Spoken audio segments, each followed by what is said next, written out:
Labai dažnai vyrai užduoda tokį klausimą. Ką daryti, jeigu moteris nepagarbiai su manim elgesi?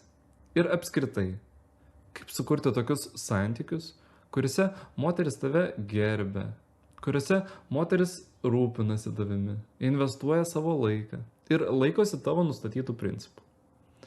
Jeigu viską supaprastintume, šio video pavadinimas galėtų būti kaip sukurti santykius, kuriuose moteris gerbia tavo lyderystę.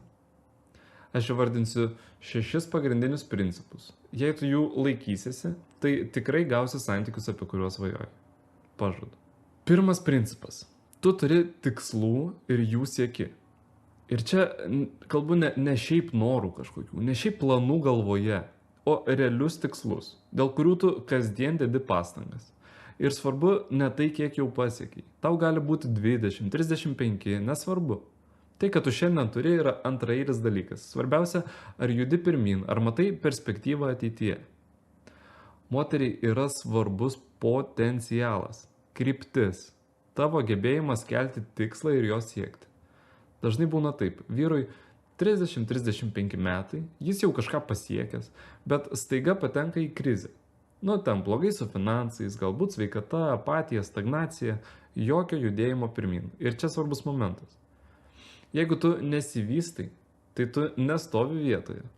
Tu palaipsniui degraduoji. Šiame pasaulyje niekas nėra statiška.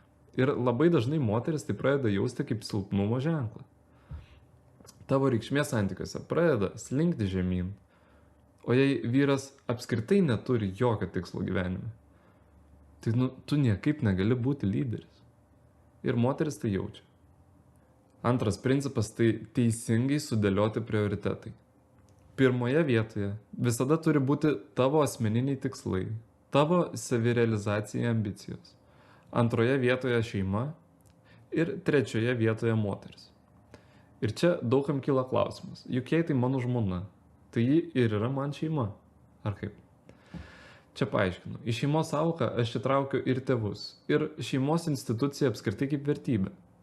Kai šeima yra aukštai tavo prioritetuose, tu visiškai kitaip pradedi vertinti moterį, kuri galbūt kažkada ateityje taps tavo vaikų mama. Tu negali rinktis moters tik todėl, kad ji fiziškai patraukli. Tai nėra kriterijus, kuris daro ją gera žmona. O kai bus gera žmona ir rodys tai savo veiksmais, ir rodys tai iš metų į metus, va tada ji gali pretenduoti į šeimos kategoriją. Tokia prioritetų struktūra yra saugiausia ir efektyviausia. Trečias principas - tai emocinis stabilumas. Tavo emocijos jokių būdų negali banguoti. Kas dažnai nutinka? Vyrui nutinka kažkokia krizė, kažkokia bėda ir jis iškart bėga pas moterį, guodžiasi, jai skundžiasi, ieško užuojautos, verkšlena. Iš pradžių jį gal ir palaikys tave ten, paklostys per galvytę visą ką. Taip turėtų būti, ne?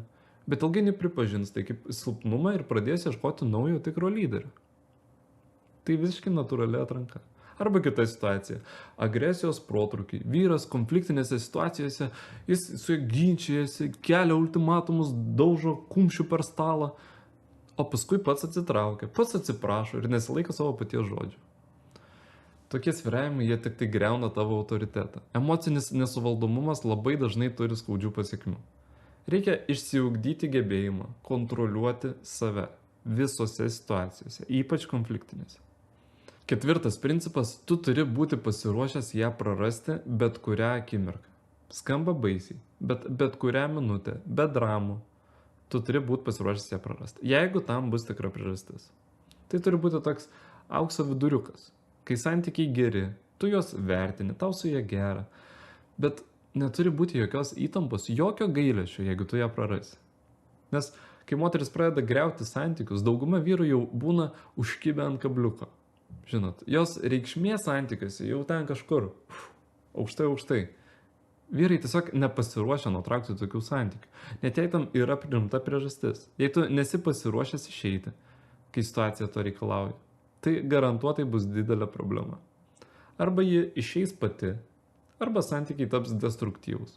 Nuo to kentėsit jūs abu, o gale tu liksi vienas. Penktas principas yra mokėti vertinti moters paklusnumą ir mokėti nusivilti, jeigu moteris elgiasi netinkamai. Jei moteris investuoja savo resursus, savo laiką, gerbia tave, palaiko, rodo pasitikėjimą, tai tu turi tai vertinti. Tu savo tonu, savo fiziniu kontaktu, gestais parodai, kad tau jos elgesys imponuoja, jis tau kelia džiaugsmą. Bet jeigu ji meluoja, išduoda, manipuliuoja, tai tu turi atitinkamai užfiksuoti ir priimti sprendimą.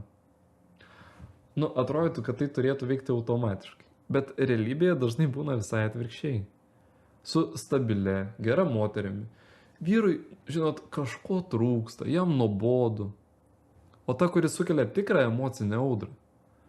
Atsiranda kažkokia nepaaiškinama trauka, protų nesuvokiama. Ir visi jos minusai staiga tampa pateisinami.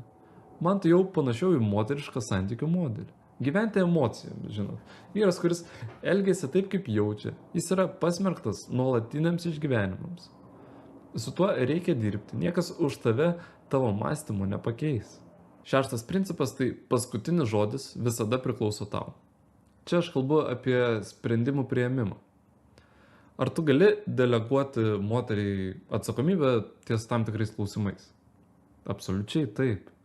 Jūs ir esat komanda tam, kad kartu siekti tų pačių tikslų, kartu kurti šeimą, judėti tą pačią kryptim.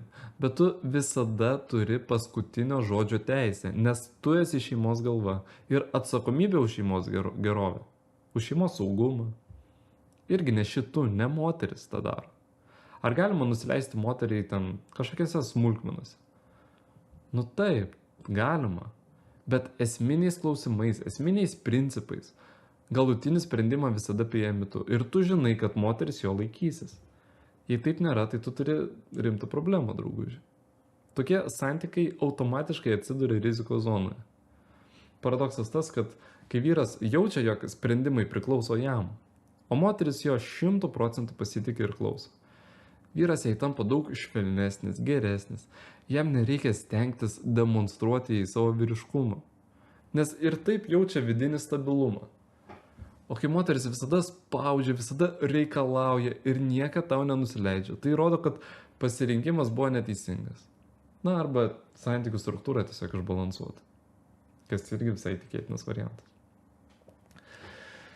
O dabar, draugai, kad kitas video jums būtų naudingesnis ir praktiškesnis, siūlau po šiuo įrašu komentaruose parašyti konkrečias situacijas, kurias aš apžvelgsiu ir pakomentuosiu. Galbūt tai kažkokia konfliktinė situacija, kurioje, nežinojai kaip pasielgti.